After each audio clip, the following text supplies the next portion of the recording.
Bismillahirrahmanirrahim. Assalamualaikum warahmatullahi wabarakatuh. Alhamdulillahi rabbil alamin.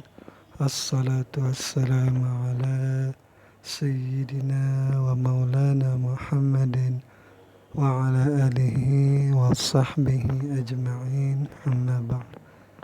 Teman-teman, adik-adik para pecinta kitab berbahasa Arab, alhamdulillah kita dapat melanjutkan belajar membaca serta memahami kitab Khulasah Nurul Yaqin, yaitu karangan Syekh Umar Abdul Jabbar di dalam mengisahkan kisah Nabi Muhammad sallallahu alaihi wasallam.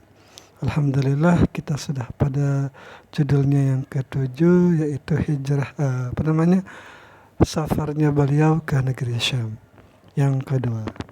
Jadi mari kita mulai. Bismillahirrahmanirrahim. Qala al-musannif rahimahullah, nafa'ana Allah ta'ala bi'ulumihi fid darain, amin ya rabbal alamin. Safaruhu as-saniyah ila Syam, yaitu perginya Nabi Muhammad ke negeri Syam yang kedua kali untuk berdagang membawa dagangannya Siti Khadijah. Nah, fil khamisati wal ashrin, itu pada umurnya yang ke-25 min umrihi sallallahu alaihi wasallam, daripada umurnya Nabi sallallahu alaihi wasallam. Jadi safara ila Syam, beliau pergi bersafari membawa dagangannya ke negeri Syam. Marratan saniyatan, untuk yang kedua kali. Fi tijarati lissayyidati Khadijah, yaitu dagangannya kepunyaan dari Siti Khadijah. Wa kanat zata syarafin wa malin, beliau Siti Khadijah itu adalah wanita yang mempunyai kemuliaan dan banyak harta. Tastajiru rijala fi maliha, jadi beliau memakai jasa orang-orang untuk mendagangkan barang-barangnya, nanti hasil dagangannya, keuntungannya nanti akan dibagi. Wa qad ikhtarathu li hadzal amal, jadi Siti Khadijah telah memilih pekerjaan ini kepada Nabi Muhammad.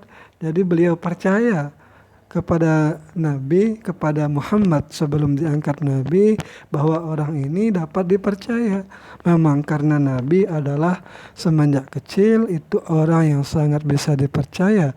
Bahkan orang-orang Mekah memanggil beliau dengan Al-Amin.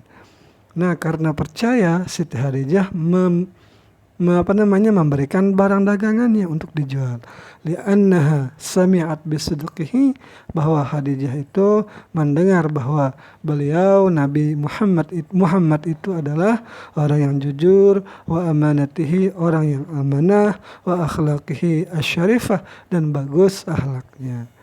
Wa kana ma'ahu khadimuha Maisarah.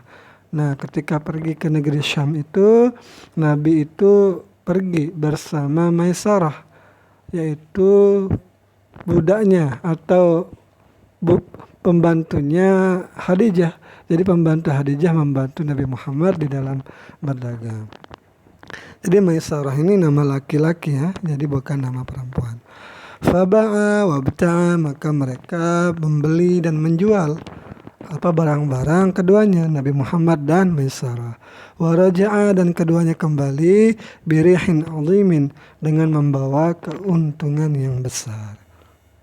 Nah, pertanyaan as'ilah. Mata safara Rasul ila Syam fil maratis saniyah, kapan Nabi itu pergi berdagang ke Syam untuk yang kedua kalinya? Limadza safara, kenapa beliau pergi bersafar? Kaifa kanat sayyidah Khadijah, kenapa Khadijah itu percayalah gitu. Limada ikhtarat ar-rasul, kenapa Khadijah itu memilih Nabi lihadal amal, untuk pekerjaan ini. Man safara ma'ahu fi hadhil marah, siapa orang yang menemani Nabi di dalam perjalanan ini. Khulasah jawabannya atau kesimpulannya. Safara ila Syam maratan tsaniyah. Itu Nabi pergi ke negeri Syam pada yang kedua kali. Wa umruhu 25 sana. Itu ketika umur beliau berusia 25 tahun. Fi tijarati li Sayyidi Khadijah. Itu di dalam dagangannya Sayyidah Khadijah. Wahia dan dia itu Sayyidah zatu ginan wa syarafin. Nah, jadi Sayyidah itu Khadijah itu adalah wanita yang mempunyai kemuliaan, wanita yang kaya raya. Bahkan diceritakan jika digabung kekayaannya orang-orang Quraisy dengan kekayaannya satu orang Khadijah itu setara dia. Nah, berarti Khadijah itu sangat kaya. Wa kana ma'ahu gulamuha Maisarah, dan adalah yang bersama orang yang menemani Nabi di dalam berdagang itu adalah Maisarah namanya. Nah, zaujuhu bis Sayyidah Khadijah. Sebenarnya ini masih banyak yang perlu diceritakan tentang perginya beliau ke Syam yang kedua kali ini. Jadi ada banyak cerita, tetapi karena ini khulasah, jadi banyak disingkat-singkat. Yang jelas nanti anak-anak murid atau anak-anak yang mendengarkan cerita ini dapat dengan mudah memahami alur cerita sirah Nabawi ini. 8. Zaujuhu bis Sayyidah Khadijah. Itu menikahnya Nabi Muhammad dengan Sayyidah Khadijah. Ba'da ruju'ihi bisyahraini min safaratihi asaniyah. Nah, setelah kembali berdagang selama 2 bulan di negeri Syam, tazawwaja bis Sayyidah. Jadi Nabi Muhammad itu menikah dengan Khadijah, wahiya allati khatabathu, dan Khadijah lah yang meminangnya. Jadi bukan Nabi yang menghitbahnya, yang melamarnya, tetapi Khadijah. Wa kana umruha 40 sana. Ketika itu umur Khadijah itu sekitar 40 tahun. Wa umruhu sallallahu alaihi wasallam, dan umurnya Nabi itu 25 sana, yaitu sekitar 25 tahun. Yaitu 25 tahun. Wa kanat qablahu mutazawwijatan bi Abi Halah. Nah, jadi sebelum menikah dengan Nabi, Khadijah itu pernah menikah dengan seseorang yang namanya Abi Halah. Wa qad mata wa lahu waladun minha ismuhu Halah, dan Halah suaminya Khadijah yang pertama itu meninggal dunia, dan ia mempunyai satu orang anak namanya Halah. Jadi Halah ini ada yang mengatakan perempuan, ada yang mengatakan ia laki-laki. Jadi kalau kita lihat di catatan kaki wakila dan dikatakan ismuhu, nama anaknya adalah Hindun, berarti ini perempuan. Nah, jadi ini juga Halah ini berarti saudara tirinya Fatimah. Berarti ini tidak jarang saya dengar ini. Bahkan ini tumben saya dengar bahwa Khadijah itu punya anak dari suami pertamanya. Setahu saya tidak ada lah gitu. Wa qad aqamat ma'a rasuli 25 sana. Nah, jadi beliau Nabi Muhammad dan Khadijah itu mengarungi bahtera rumah tangganya itu selama 25 tahun. Walam yatazawwaj ghairaha, dan Nabi tidak pernah menikah kepada selain dari tidak pernah memadukan menikah dengan wanita lain hatta tufiat, hingga beliau Khadijah itu meninggal dunia. Ketika masih hidup Khadijah, jadi ketika masih hidup Khadijah, Nabi itu tidak pernah menikah dengan wanita lain. As'ilah, pertanyaan. Mata tazawaja bi Sayyidah Khadijah. Kapan Nabi itu menikah dengan Khadijah? Kam kana umruha, berapa umurnya Khadijah? Yauma tazawaja biha, pada hari ia menikah. Kam kana umruhu sallallahu alaihi wasallam, berapa umurnya Nabi ketika menikah? Biman kanat Sayyidah Khadijah mutazawijatan, dengan siapa suami pertama dari Khadijah qablahu sebelumnya kam sanatan berapa tahun aqamat ma'a Rasul rumah tangga beliau dengan Nabi. Al-khulasah jawabannya itu ba'da ruju'ihi, beliau menikah setelah kembalinya beliau bisyahraini 2 bulan berdagang. Tazawwaja bis-sayyidah Khadijah, kemudian beliau menikahi Khadijah. Wa kana umruha 40 sana, Khadijah ketika itu berumur wa kanat umruha, jadi ini mungkin kembali kepada umur ini. Wa kana umruha adalah umurnya beliau itu 40 tahun. Ba'da zawjiha, setelah menikah Abi Hala. Wa labisat ma'ahu 25 sana. Dan Khadijah itu menghabiskan 25 tahun menikah dengan Nabi Muhammad.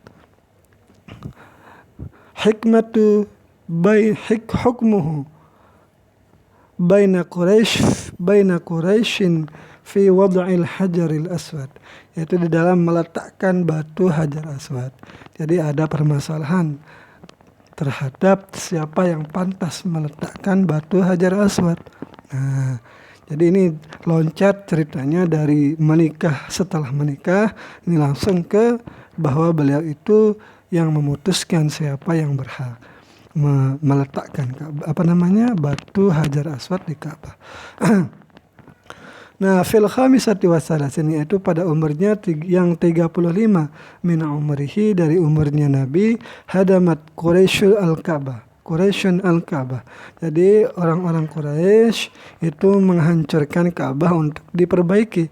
Wajaddadat bina'aha, dan memperbaharui bangunannya. Wa qad ishtaraka ma'hum sallallahu alaihi wasallam fi binaiha, dan turut serta Nabi bersama mereka di dalam membangunnya. Wa kana yahmilu al-hajarata ma'a asyrafi Quraisy, beliau itu membawa batu ini sebagai batu pondasinya, mungkin kan temboknya itu. Jadi mereka bekerja bersama-sama dengan orang-orang Quraisy. Wa ma'ahu ammuhu Al-Abbas, dan bersamanya Nabi itu ada pamannya Al-Abbas. Wa ikhtalafat Quraisyun fi man yada'ul hajara. Nah, ketika bangunannya mau selesai atau bangunannya belum selesai tetapi sudah dibangun tembok. Nah, sekarang kan mau diletakkan di tengah tembok itu, di lubang tembok itu, yaitu diletakkan hajar aswad. Permasalahannya siapa yang berhak untuk meletakkan batu ini di tempatnya. Waqtalafat Quraisyun, dan berselisihlah orang-orang Quraisy fi man yada'ul hajara, pada siapakah yang berhak meletakkan batu hajar aswad ini di tempatnya. Summa tafaqu, kemudian mereka sepakat ala ayyakunal hukmu, atas bahwasanya hukumnya itu adalah, yang memutuskannya itu adalah, jadi keputusannya itu unik, yaitu keputusannya awwala dakhilin minal masjid. Jadi siapakah nanti yang pertama kali masuk masjid. Jadi mereka kan sudah lama berselisih sekitar 4 hari. Saya harusnya lebih pantas. Yang lain bilang tidak. Nah gitu kan, saya yang lebih pantas. Nah, karena tidak ditemui solusinya, maka mereka itu memiliki sebuah peraturan, yaitu nanti kita lihat siapa yang memasuki masjid ini pertama kali, maka dialah yang berhak menentukan siapa yang berhak meletakkan hajar aswad ini. Nah, mungkin ini qadarullahnya ini ya. Fakana awwala dakhilin, maka orang yang pertama kali masuk ke masjid itu adalah Rasulullah sallallahu alaihi wasallam. Jadi masjid di sini ya masjid, mungkin bukan masjid seperti kita, masih ada patung-patung mungkin di sana kan. Fafarihat Quraisyun bihi, maka senanglah suku Quraisy dengan masuknya Nabi itu. Kenapa? Kan Nabi itu berasal dari Quraisy. Wa qalu, dan mereka berkata, radina bil amin, kami ridha dengan al-amin. Nah, ini kan jadi Nabi itu digelari dengan al-amin. Nah, mereka orang-orang Quraisy itu ridha dengan bahwa yang memutuskan itu adalah Nabi. Fawadha al-hajara fi ridain, maka Nabi itu meletakkan ridanya menghamparkan lidahnya dan meletakkan batu Hajar Aswad itu. Wa talaba min kulli ra'isin, dan beliau meminta pada tiap-tiap kepala suku ayam seka untuk menyentuh atau memegang bil tarafin minar rida, dengan ujung-ujung daripada kain ini. Jadi kan ketika sudah memegangnya, tsumma amarahum biraf'ihi, kemudian Nabi memerintahkan untuk mengangkat ujung-ujung kain itu agar batu itu terangkat. Nah, kalau sudah terangkat berarti semua orang yang mengangkat itu bersama-sama di dalam meletakkan batu Hajar Aswad itu. Falamma wasalu bihi ila maudhi'ihi, maka manakala mereka sampai batu itu kepada tempatnya lah, tempat di mana akan ditaruh, akhadahu rasulu biyadihi. Nah, Nabilah yang mengangkat sendirian untuk meletakkan batu itu. Nah, jadi sama saja sebenarnya kan, bahwa yang seperti peraturan awalnya bahwa yang mengangkat batu itu adalah Nabi, tetapi mereka pun ikut berkontribusi di dalam mengangkat itu. Nah, jadi wa wada'ahu biyadihi syarifah, maka batu itu lalu ditaruh dengan tangannya yang mulia. Fazalal khilaf, maka hilanglah perselisihan bihukmihi, di dalam memutuskan siapa yang pantas. Wa ta'ajabat Quraisyun, dan terheranlah, kagumlah suku Quraisy min quwwati fikrihi, dari kuatnya idenya lah, bagus idenya. As'ilah, pertanyaan. Mata jaddadat Quraisy bina al-Ka'bah, kapan Quraisy memperbaharui bangunan Ka'bah? Hal istaraka ma'hum, apakah Nabi ikut serta bersama mereka membangun? Fi ayyi syai'in ikhtalafu, dalam hal apakah mereka berselisih? Man kana awwala dakhilin, siapakah yang pertama kali masuk masjid? Kaifa hakama bainahum, bagaimana Nabi memutuskan perselisihan mereka? Khulasah, jawabannya atau kesimpulannya, lamma balagha 35 sana, masjid atau Ka'bah itu diperbaharui pada umur beliau yang ke-35. Wajaddadat Quraisy bina al-Ka'bah, yaitu memperbaharui bangunan Ka'bah. Wa hakamatuhu fi wad'il hajri, jadi mereka bersepakat menghukumi mungkin maksudnya ini, di dalam meletakkan batu yang hitam itu akan tempatnya. Faqada rasyidan wa hakama mauqifan, jadi Nabi itu menyelesaikan perselisihan dengan cerdik dan memutuskan hukum dengan satu kesepakatan. Nah, ini yang bisa saya sampaikan. Ini sudah mau 18 menit. Sekian, semoga ada manfaatnya. Wassalamualaikum warahmatullahi wabarakatuh.